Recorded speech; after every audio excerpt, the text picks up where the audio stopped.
G'day. Welcome to Aussievision. My name is Craig, and joining me this morning is the lovely Colleen. How are you, Hi, Colleen? good. How are you? Yeah, I'm going well. It's been a very long morning. I Um, know. we've just finished watching the last one, but for one this morning, which is MESC from Malta, and we have a winner with the busker with dance brackets our own party. Colleen, I'm going to go straight to you. What do you think of this? How do you think it came out tonight? I really, well, from my perspective, I think it was the best decision because it was my favorite from day one. Like when they released the snippets, I thought, yep, this is the one. I don't know what it was, if it was the saxophone or just like the whole kind of pop vibe, Mm-hmm. but it really hit me, not where the other songs didn't. Mm-hmm. Mm-hmm. No, I definitely hear that. I'm like, it's a bit catchy. It's quite repetitive, and I understand that criticism. But then when you see it live as well, they've done so much with the stage performance here that like there is a sense of progression, even if the song is sort of doing the same thing over and over. So I think it works as a visual spectacle in that sense. Yeah. What did you think of the staging?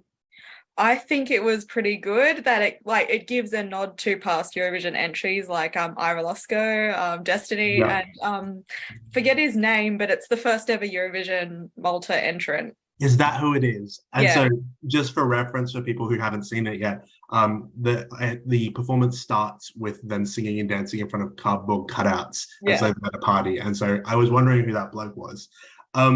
But I will also say it's come to my attention that I think at MESC this year everyone had to like self-fund and self-design their staging, and so they basically appear to have just gone down like the junk shop, picked up whatever they can find and done something really creative with it. So I am really like impressed with this. I don't think it's quite there yet, but I think there's something they can work with here and they can tidy it up to make it a worthwhile performance in Liverpool.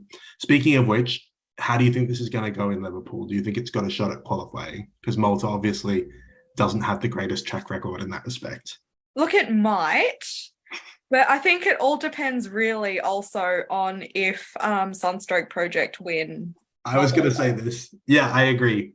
I think if Sunstroke Project wins, it might look a little bit like too similar.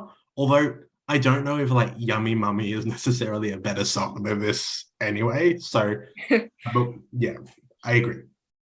I can see it qualifying. I think I can see. I don't know if I could have seen Brooke qualifying, for example.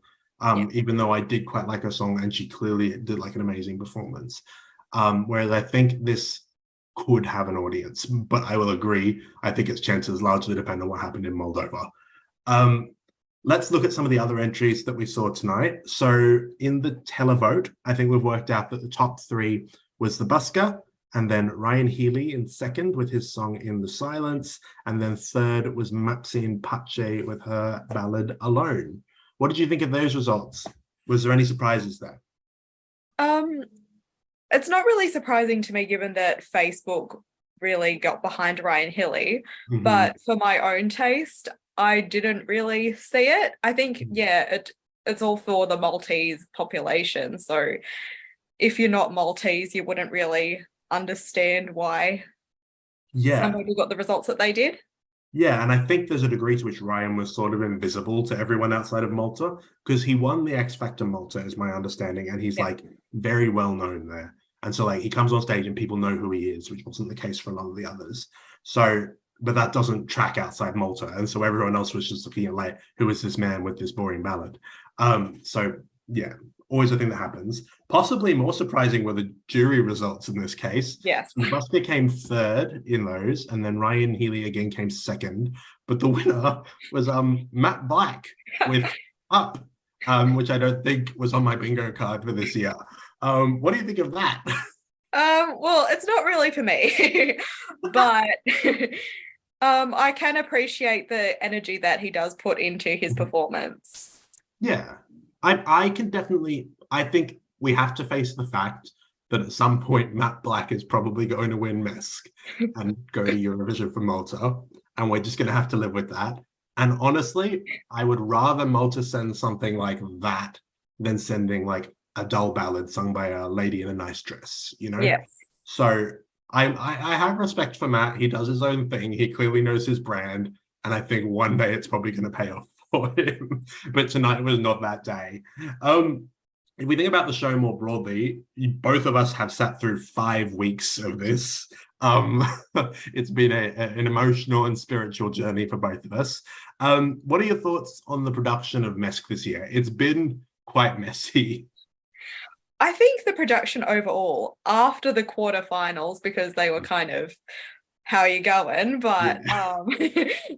the semis and the final were pretty like spectacular considering it is a smaller ESC country. And yeah. Yeah, I'm like, I think that the show we saw tonight was like thoroughly comparable to like the ones we were seeing in like Latvia, Lithuania, Estonia. Like Malta punches above their weight in that respect. It's just sometimes the songs they struggle with. And like if you compare it to what we saw from Ireland last week, like as a production, Malta like outsold by miles, I think. I will say I still think they have too many songs. And next year they I need to, agree. yes, Yeah. like 40 like is just way too many for a country of that size, especially where most of them aren't very good. Sorry, guys. And then the other thing is I understand why they do the like live audition round sort of thing, but they were kind of hard to watch. And I don't know if it actually helped them in the long run in terms of building hype or, you know, creating a sense of excitement around what Malta was doing this year. But yeah, the other thing I was going to mention was we actually did see Aiden. That's Aiden Kassar, who has competed in MESC 2 years in a row, but got disqualified this year over publicizing his entry. What did you think of Aiden's performance? Were you surprised to see him as well? I was a bit surprised to see him. I think he did pretty good. Like he could have done well in MESC if he didn't get disqualified, but Yeah, he's good. I will say when I was watching this with like his army of backing dancers and stuff, my main thought was I am glad he's not going this year with the song he had in MESC this year, yes. because he has done better stuff in the past and he will do better stuff in the future. And so maybe this just wasn't his year anyway. But it is a shame that he did get disqualified. But on the other hand, it's good to see that he's clearly reconciled with the broadcaster. And so we probably will see him again in the future. Yeah. So certainly not the last we're hearing from Aiden. But for now, we've got the busker off to Eurovision. We'll see how they go. I'm really excited. I hope they keep the song because knowing last year. Good point. Do you think they're going to change the song? Because obviously they can. I absolutely hope they don't. Yes, I would agree. I also don't think they will. And my reason for that is because we've seen it happen twice with Emma and then with Ira Losco back in 2016. And if you think about those two examples, both of them are cases where they'd voted for like the artist rather than voting for the song. Whereas here, I think Malta very much voted for like the whole performance. They weren't voting just on name value because no one had heard of the busker before this.